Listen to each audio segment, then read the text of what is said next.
2 சம்சாரங்க. இளையபடியாவுக்கு 2 மக 1 மகன். மூத்தவடியாளுக்கு 1 மக 1 மகன்.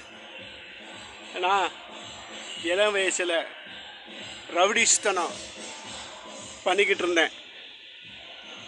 ஆனால் வினை செஞ்சவனை, ரவுடிஸ் பண்ணவனை நல்லவன் அறுப்பான். என் மகன் என்னையவே குத்தி திருத்திருக்கான்.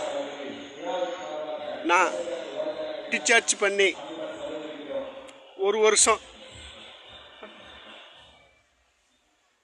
ஆகுது.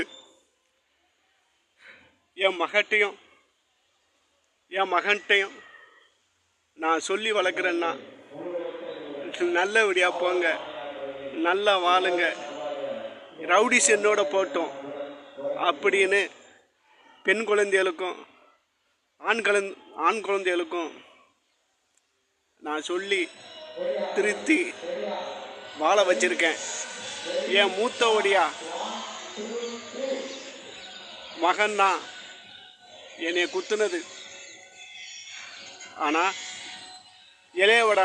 இளையவடியா மகன் 2வது கல்யாணம். அவன் என்னன்னா ரவுடிஸ்தனம் பண்ணிக்கிட்டு இருந்தான். அவனை திருத்தி நான் மனுஷனா ஆளாக்கி அவனை திருத்திட்டேன். என்னையை திருத்தினது மூத்தவடியா பையன். அவன் என்னையை திருத்தினான். இன்னுமே இந்த ரவுடிஸ்தனம் பண்ணக்கூடாதுங்க. மனுஷனா நம்ம வாழணும். எனக்குள்ள என் மனச்சாட்சிக்குள்ள நான் பேசிக்கிட்டு இருக்கேன். பெண்ணாக இருந்தாலும் ஆணாக இருந்தாலும் பிள்ளைகளை திருத்தி நல்ல சனங்களா நல்ல கொள்கையோடு வாழணும். அப்படித்தான் என் பிள்ளைகளை திருத்தி வளர்த்து ஆளாக்கி நான் இப்போ திருந்தி வாழ்ந்து கொண்டு இருக்கிறேன்.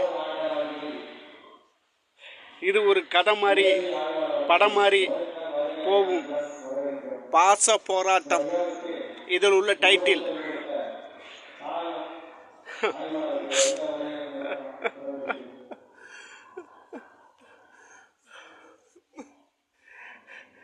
என் மனச்சாட்சிக்குள்ள எனக்குள்ள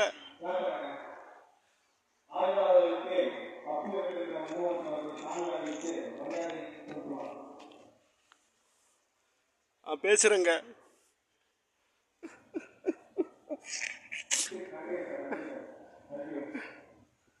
இப்போ 2-3 குத்து என் மகனை குத்திட்டான். டிச்சாச்சி ஆகி 1 வருஷம் ஆகுது.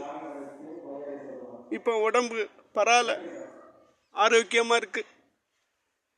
எனக்குள்ள என் மனச்சாட்சிக்குள்ள நான் பேசிக்கிட்டு வாழ்ந்துக்கிட்டு இருக்கேன். எனக்கு நடந்த மாதிரி இந்த குடும்பத்துக்கு வேறு யாருக்குமே எந்த குடும்பத்துக்கும் நடக்கக்கூடாது. தன்வினை தன்னை சுடும். நல்லதை நினச்சி வாழ்ந்தேன்னா நல்லபடியாக நீங்கள் வாழ்வீங்க. நீங்கள் என்ன பண்ணுறீங்களோ அதான் உங்களோடு வாழ்ந்து அது செயல்படும். கெட்டது பண்ணால் கெட்டது கிடைக்கும், நல்லது பண்ணால் நல்லது கிடைக்கும்.